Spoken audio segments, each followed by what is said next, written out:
Luzon, Visayas, Mindanao at buong mundo. Ngayon ay Martes, September 24, 2024. Ako si Barbie Mulak at ito ang Balitang A to Z.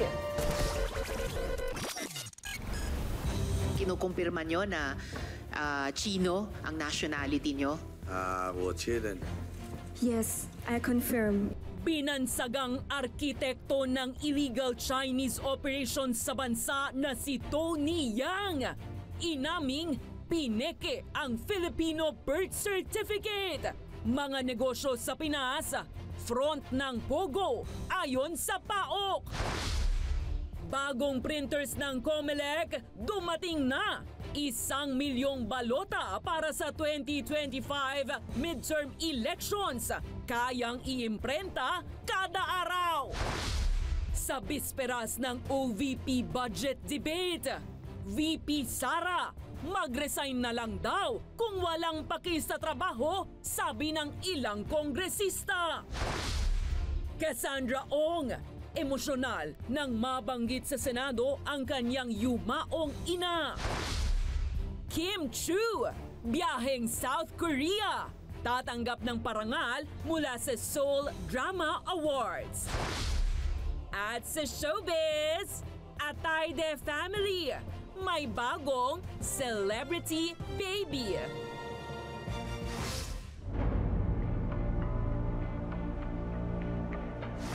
Magandang gabi, pambungad sa ating newscast. Arkitekto ng mga operasyon ng pamilya Yang. Yan ang paglalarawan ni Senator Riza Ontiveros kay Tony Yang o Yang Jianxin, ang kapatid ni Michael Yang na dating advisor ni ex-president Rodrigo Duterte. Sa Senate hearing ukol sa iligal na pogo, inamin ni Yang na siya ay isang Chinese national. May balitang A to Z, si Ace Cruz. Kinukumpirma nyo na Chino ang nationality nyo? 我确认。 Yes, I confirm. Inamin ni Tony Yang sa pamamagitan ng interpreter na siya ay pinanganak sa China at isang Chinese national. Si Tony Yang, na may Chinese name na Yang Jianxin, ay nakatatandang kapatid ni Michael Yang na malapit na tagapayo ni ex-president Rodrigo Duterte. Tagal na natin nababalitaan si Michael Yang. Ang katotohanan ay bagamat mas kilala si Michael, si Tony ang sinasabing totoong architect ng operations ng mga Yang. Aniyang, 2 dekada na umano siya sa Pilipinas pero tanong ng mga senador, bakit hindi pa rin siya marunong magsalita ng Filipino? Lumabas sa Senate hearing na hindi lehitimo ang Philippine birth certificate ni Yang. I use an English name so that I can also apply for business permits, for other documentations that will be needed for the business. Inaamin mo na nagpapanggap ka lamang na Pilipino para magkapera dito sa Pilipinas. You've been deceiving this country for the last 26 years. Inungkat din ang mga negosyo ni Yang, kabilang ang rice milling at steel factory. Ang Santia Steel Corporation ni Yang ay may mahigit 100 Chinese workers pero ayon sa Presidential Anti-Organized Crime Commission, may mga indikasyon na front lamang ito. Yung intel report po na nakarating sa akin and of course yung mga documents na nakita namin, it all points to a POGO operation, ma'am. Siya po yung parang nagpapatakbo ng mga businesses, ng mga Yangs. Pati Pogo businesses? Yes, ma'am. Pati po yung Pogo business niya. Even yung malalaking business nila na nasa Cagayan de Oro. Aling mga malalaki po ito? Yung Sanjan, Steel, nasa kanya po. And then yung hotel and yung rice mill. Lahat po, ma'am, nasa pangalan niya. And they tried to establish yung parang kingdom nila, yung lugar na yun, ma'am. Ipinakita rin ng Ontiveros ang mga larawan niyang kasamang matataas na opisyal kabilang si dating National Police Chief Benjamin Acorda Jr. Tinanong naman ni Ontiveros kung alam niyang na may arrest warrant laban sa kanya mula sa Chinese government sa kasong fraud. I am not aware.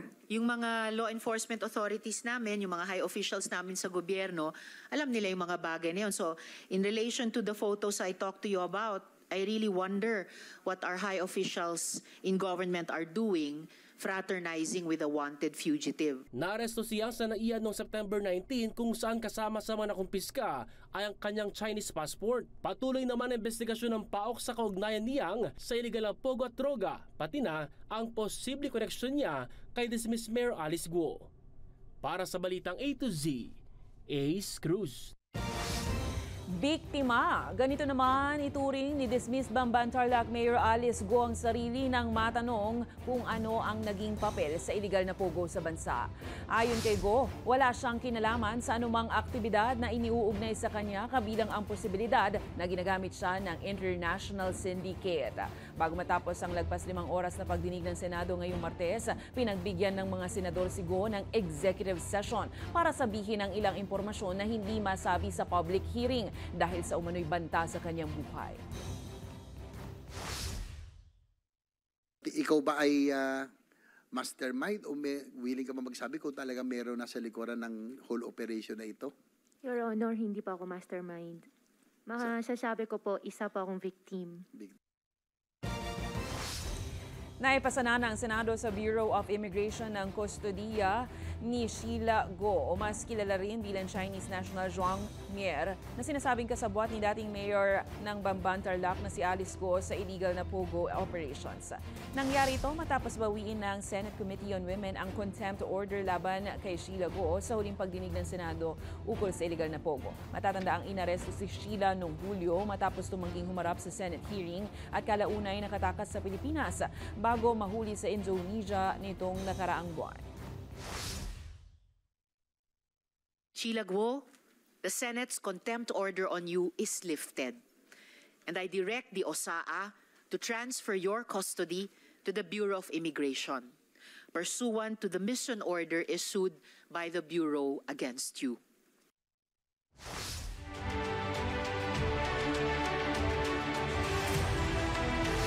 Ipinasilip na sa media ang mga bagong makina na gagamitin para sa pag-iimprenta ng mga balota para sa halalan sa susunod na taon. Inihahanda na rin ng COMELEC ang venue para sa paghahain ng kandidatura sa national positions na sisimulan sa October 1. May balitang A to Z si Kim Salinas. Mataas ang kumpiyansa ng National Printing Office o NPO na mas mabilis at walang aberya ang pag-imprinta ng mga balota para sa 2025 midterm election sa pagdating ng bagong printing machines. These new machines, mapapabilis, mapapaaga, and we're very, very confident that we can meet the target, even beyond and after, before the deadline of the printing of the ballots. Instead na 4 na makina, 2 makina na lang kasi itong makina na to kaya niya mag-produce ng up to 62 million pages per month ng letter size na balota. So ang target namin to produce per day with these 2 machine is up to 1 million ballots per day. Ayon sa supplier ng printers, lalabas sa makina ay kumpletong balota na at maaari nang idiretso sa verification. Kaunting tao na lamang ang kailangan upang humawak nito.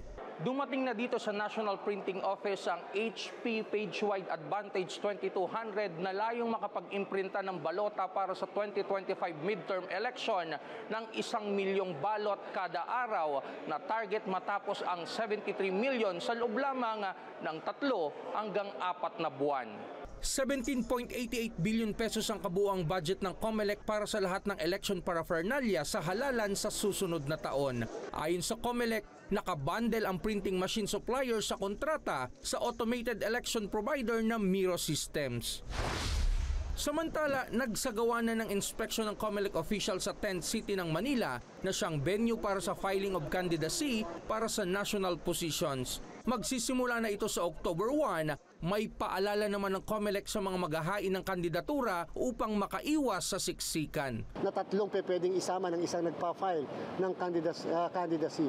Sana po sundin sapagkat mahirap po makipagmatigasan o kaya pag pinanindigan namin na talagang ito lang ang pwedeng pumasok, magkakapahiyaan pa lang po tayo. Ayon sa COMELEC Chair, lahat ng certificates of candidacy ay isa sa publiko sa COMELEC website, maliban sa mga pribadong detalye. Ilalabas po natin yan sa publiko upang alam ng publiko sino kayo, anong pinanggalingan nyo, kwalipikado ba kayo, citizen ba kayo ng ating bansa. Hanggang doon lang muna yung kayang gawin po at pwedeng gawin ng Commission on Elections.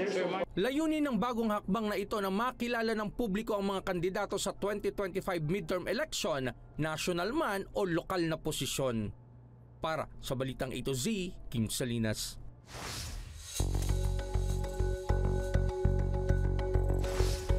Magbitiw na lang kung hindi haharap. Yan ang buwelta ng ilang mambabatas kay Vice President Sara Duterte kung hindi na naman siya dadalo sa huling araw ng budget deliberation ng Kongreso ngayong Miyerkules, September 25. Samantala, lusot naman na sa Senate Committee on Finance ang 10.6 billion peso budget ng Department of Trade and Industry. Ang detalye sa Balitang A to Z ni Naomi Almojano. Nakakalungkot na nagkaroon tayo ng Vice President na talagang kinakalimutan yung kanyang trabaho at yung kanyang responsibilidad, no? Ganito inilahad ng ilang mambabatas ang kanilang pagkadismaya matapos muling hindi dumalo si VP Sara sa budget deliberation ng Kamara nitong Lunes. 17 oras kasi nilang hinintay si Duterte mula alas 10 ng umaga hanggang alas 3 ng madaling araw nitong Lunes para depensahan sana ang kanyang budget proposal pero wala ni aninong dumating. Kaya naman buwelta ni Ako Bicol Party List Representative Raul Angelo Bongalon kung hindi pa siya sisipot sa Miyerkules, September 25. It shows that she's not interested with her duties and functions as the Vice President of the Philippines.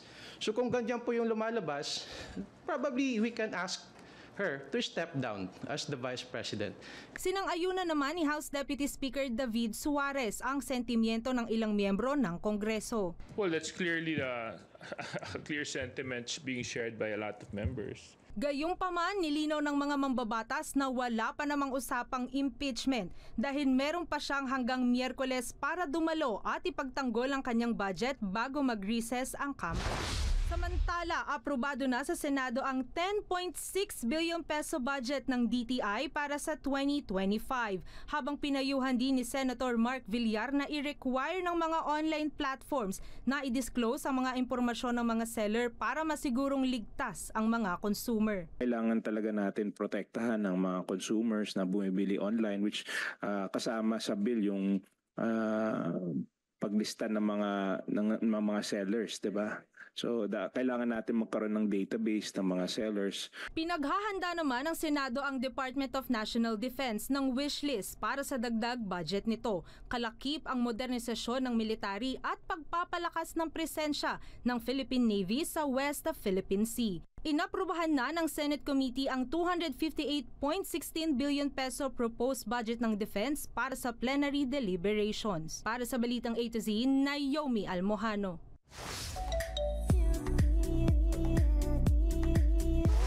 Go and make the Philippines proud! Biyaheng South Korea na ang actress host na si Kim Chu para personal na tanggapin ang kanyang Outstanding Asian Star Award sa 2024 Seoul International Drama Awards. Matatanggap ni Kim ang pinakamataas na fan vote para sa naturang kategorya dahil sa kanyang natatanging pagganap sa teleseryeng Linlang. Siya ang ikatlong Pinay na nanalo ng award, kasunod ni Bel Mariano at Catherine Bernardo. Excited naman si Kim na i-represent ang Philippines sa international na entablado. Gaganapin ang Seoul International Drama Awards Red Carpet at Ceremony ngayong Miyerkules, September 25. Siyempre, mag-represent tayo ng Filipino outfit. Kasi iba-ibang country. And then, ang napanalunan ko ay Outstanding Asian Star representing the Philippines. Abangan sa aming pagbabalik.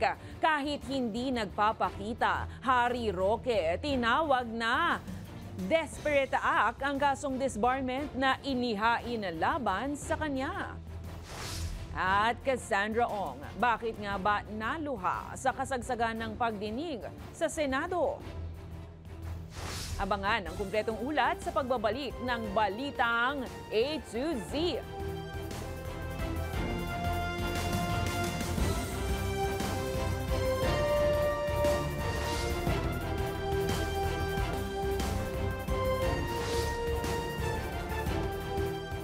Itinawag ng isang desperate act ni Atty. Harry Roque ang kasong disbarment na inihain laban sa kanya. Kaugnay ng kanyang social media post patungkol sa polvoronic video.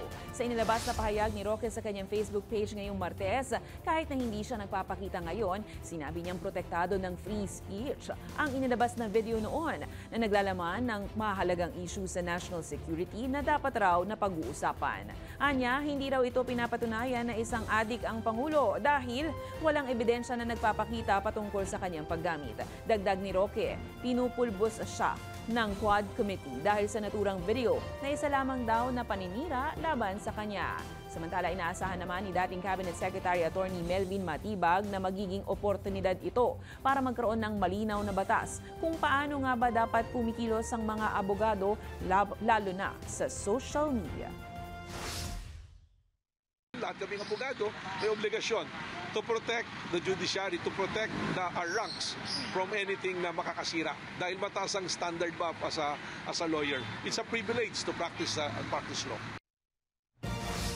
Naging emosyonal si Cassandra Ong sa pagdinig ng Senado ngayong Martes matapos mabanggit ang pagkamatay ng kanyang ina. Sa pagpapatuloy ng investigasyon ng Senate Committee on Women, tinanong ni Senator Sherwin Gatchalian kung paano ito nakapasok sa Whirlwind Corporation. Ayon kay Ong, nakilala niya ang kanyang ninong na si Duan Ren Wu, ang itinuturing na big boss ng Whirlwind Company, sa tulong ng kanyang ina na matalik raw na kaibigan ni Wu.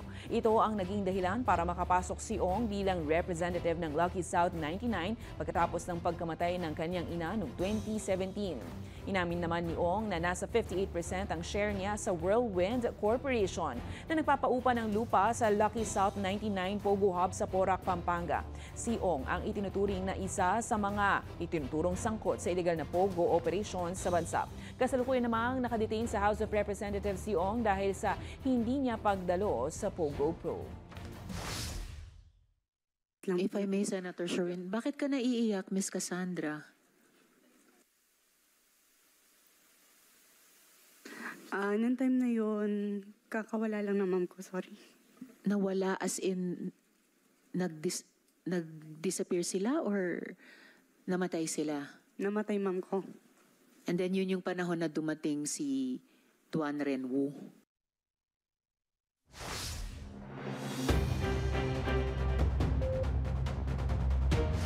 Inaasahan ni Finance Secretary Ralph Recto na mas bababa pa ang inflation rate ngayong buwan ng Setyembre. Sa kanilang tansya, nakikitang bababa ang consumer prices sa 2.5% mula sa 3.3% na naitala noong Agosto.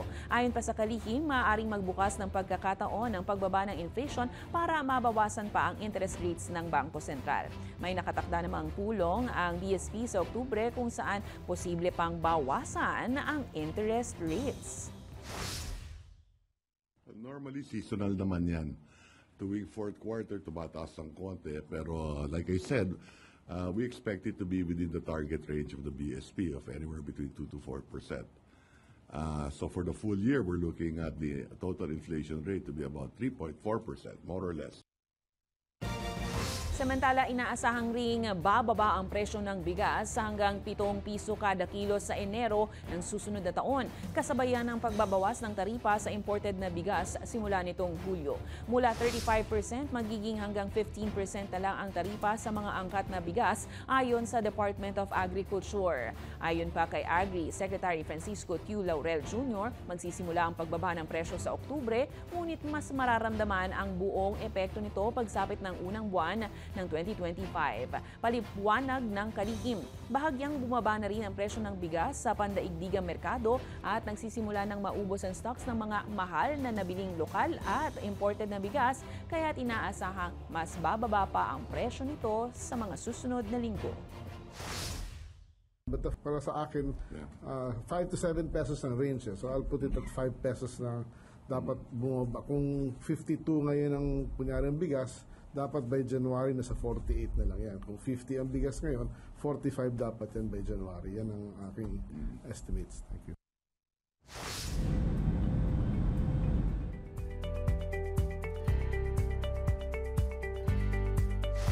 Nananawagan ng Department of Foreign Affairs sa mga pamilya ng mga overseas Filipino workers sa Lebanon na hikayatin ang kanilang mga kaanak na voluntaryong umuwi na. dahil sa patuloy na paglala ng sitwasyon sa Middle East. Ayon kay DFA, ASEC Robert Ferrer, mas makatutulong kung ang mga pamilya mismo sa Pilipinas ang magpapauwi sa kanilang mga kamag-anak sa Lebanon bago pa lalong lumala ang sitwasyon doon. Ito ay sa gitna pa rin ng walang patid na mga pag-aatake sa pagitan ng Israel at Lebanon kung saan naabot na sa 492 ang bilang ng mga nasawi. Abot naman sa halos 10,000 Pilipino ang tutol sa mandatory evacuation. Ito ay sa kabila ng humigit kumulang 500 Pilipino na nakauwi na habang nasa 1,000 ang kasalukuyang inaasikaso para sa repatriation. Patuloy naman ang konsultasyon ng gobyerno sa iba't ibang Filipino community leaders sa Lebanon. The ambassador in Lebanon and his team are busy taking care of those exit, ang tinatawag dyan mga exit and immigration fees that they have to pay so that they can get out. Because of course, if you're a Filipino working there, you want to go back to Lebanon, right? Correct. When peace comes back. So, hindi siya issue. Of the more than 1,000 who have requested for voluntary repatriation, yung mga merong immigration and visa issues, they're being taken care of by the embassy.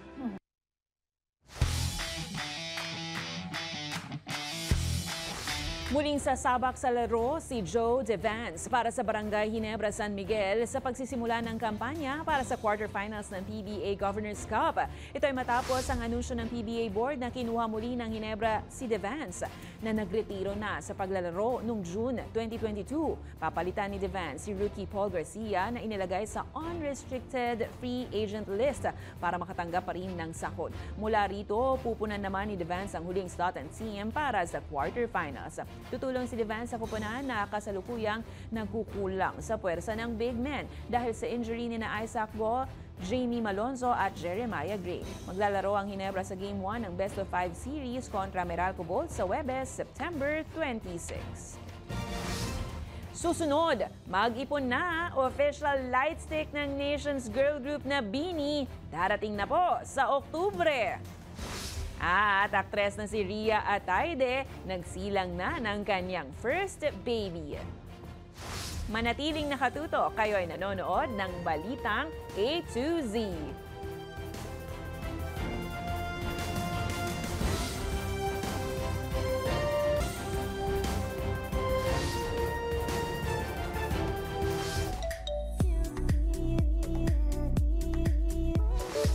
Blooms! Mark your calendars at ihanda na ang bulsa dahil darating na ang official light stick ng Nations Girl Group na BINI sa Oktubre. Excited much na ba?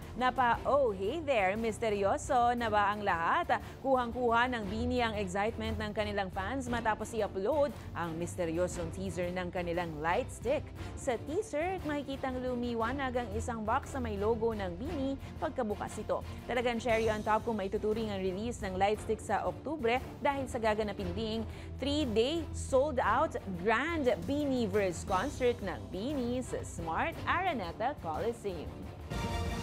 Sa showbiz pa rin, isa pang good news mga ka-A to Z. Officially a family of 3 na ang mag-asawang Rhea Atayde at Zanjo Marudo matapos magsilang si Rhea ng kanilang unang baby nitong Lunes, September 23. Excited na ibinahagi ni Zanjo ang milestone sa social media at tinawag ang sariling officially Zaddy.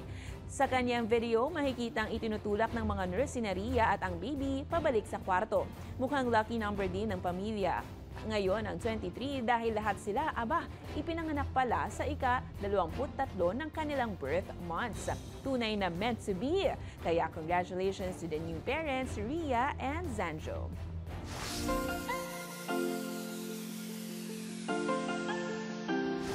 Unang beses ang pagbisita ng anak ng ating pambansang kamao Manny Pacquiao na si Michael Pacquiao sa pamosong Stonehenge sa Inglaterra. Pero tila hindi nito napansin sa dami ng sinasabing spill.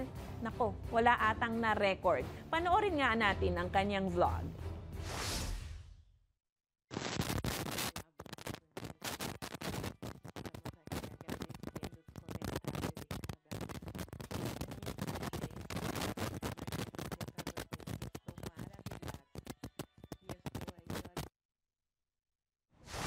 Kung kayo ay may kwentong kakaiba, mga kwento ng pag-ibig o storya ng inspirasyon at pag-asa, maaari nyo itong ibahagi. Sumali sa ating Facebook group na Balitang A to Z.